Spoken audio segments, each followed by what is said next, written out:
Cuando empezamos a leer los textos que fueron cayendo, eso, como a contagotas a lo largo de casi un mes, se retrasaron algunos compañeros, ¿no? A lo largo de un mes y medio, a mí me daba una sensación al leerlos de que había una urgencia por escribir, una necesidad de hablar, de contar, de que alguien escuchara lo que ustedes han vivido muchas veces de manera solitaria, silenciosa, con miedo, con emociones. Y una de las cosas, tuvimos muchas preguntas en el proceso de edición, pero una de las cosas que yo quise saber y que aprovecho ahorita para que lo podamos compartir con quienes están aquí, ¿qué les dio este proceso de escribir su historia o la historia de sus compañeros, la historia del entorno en el que ustedes trabajan? ¿Qué les dio a ustedes? ¿Cómo fue ese proceso de escribir? ¿Cómo se sintieron? ¿Qué fue para ustedes este proceso? ¿Qué recibieron de este proceso? Voy a dejar la pregunta abierta para que quien quiera responder. Espero que todos se animen y que en algún momento hablen unos, hablen otros, pero que podamos escucharlos a todos. Ya los leeremos con más calma en casa, pero sí, eso. ¿Qué les dio este proceso de escritura a ustedes? En primer lugar, no fue nada fácil el momento de escribirlo porque estaba yo a unas horas de entrar al quirófano, la cuarta operación de un proceso de cáncer de ovario. Cuando Daniela y Emiliano y Alejandro me propusieron este proyecto, no lo pensé dos veces, por el homenaje a nuestro compañero Valdés y también porque somos no solo 22, somos cientos de periodistas en este país que no contamos nuestras historias por miedo a ver a nuestras familias, no solamente a nosotros, sino a nuestras familias, perderlas. En mi caso particular, me movió mucho recordar la historia del miedo que tuve cuando fui a entrevistar a los mareros en Centroamérica, que fui con miedo. Era un fenómeno que apenas estábamos viviendo en México, principalmente en el sureste, en el estado de Oaxaca. Buscar los contactos, buscar la entrevista y posteriormente empezar con las burlas. Cuando yo hablaba en mis notas periodísticas de la Mara Salvatrucha, se reían de mí, decían que yo lo había inventado y me empezaron a apodar la Marta Salvatrucha. Yo no dije nada, seguí trabajando las violaciones, los operativos, la presencia de la Mara en el Istmo de Tehuantepec. Y así, desde el 2001 llegó el 2006, cuando conocí a Alejandro Solalín de Guerra. En todo ese tiempo, en esos 6 años y los años que siguieron, tuve un compañero, mi esposo, que en paz descanse, él ya no está con nosotros. Hace 4 años falleció, pero esta historia de haberla sacado, creo que no lo hubiese yo podido hacer si él estuviera vivo. Yo no me hubiera atrevido ni siquiera a contársela a nadie, porque yo tenía miedo por su vida, no por la mía, porque uno tiene vida por la familia, por los que ama.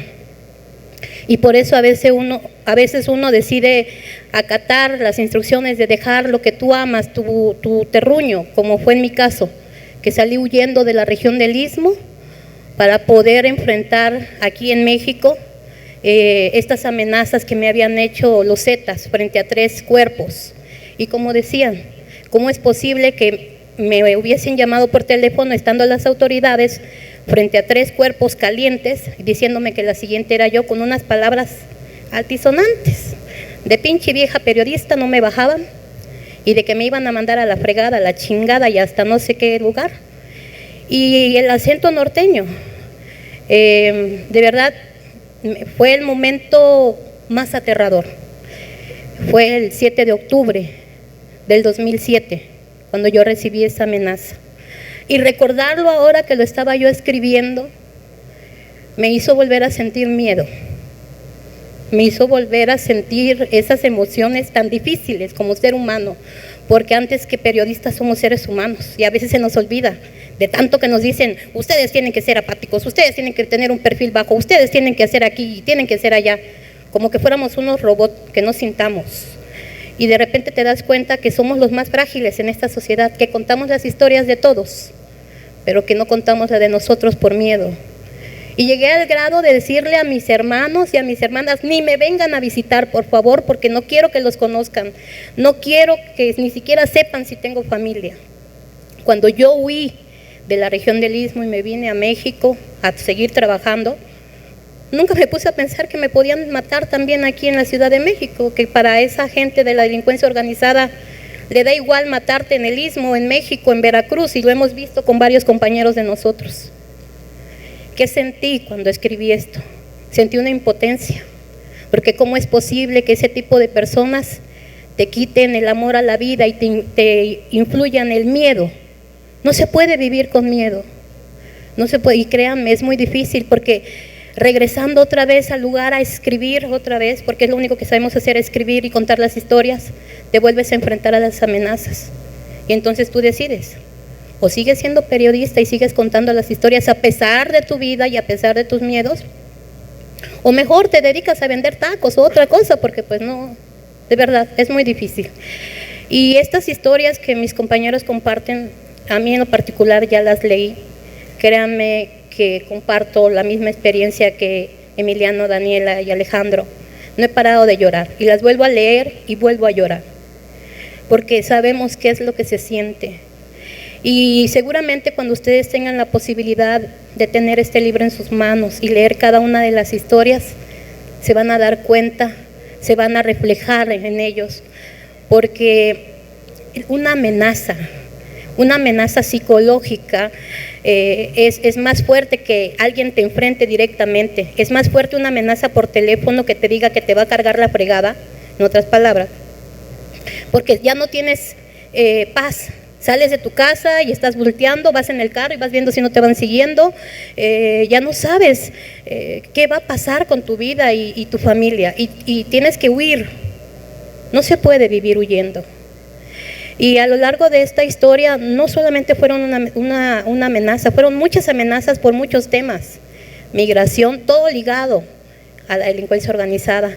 Y sí, hay culpabilidad por parte del gobierno, claro que la hay omisión, porque no les preocupa, lo saben y no les importa. Y protección, las medidas cautelares que pueda tener cualquier compañero periodista nunca van a ser suficientes, porque a veces, y todos lo sabemos, las policías, los órganos están infiltrados por la delincuencia organizada. Entonces, ¿a quién le pides apoyo? Vivir una amenaza, estar cerca de alguien que está amenazado, no solamente lo vive la persona, lo vive toda la familia. Y créanme que es la peor película de terror que he vivido. Pero esta experiencia de compartirlo con todos ustedes me está sirviendo. Me está sirviendo por dos cosas. Uno, para sacar mis miedos, para saber que soy más fuerte que esas amenazas, y es más fuerte mi compromiso social para darle voz a aquellos que no la tienen. Y dos, para pedirle a mis compañeros que están bajo estas mismas condiciones que no tengan miedo de romper el silencio.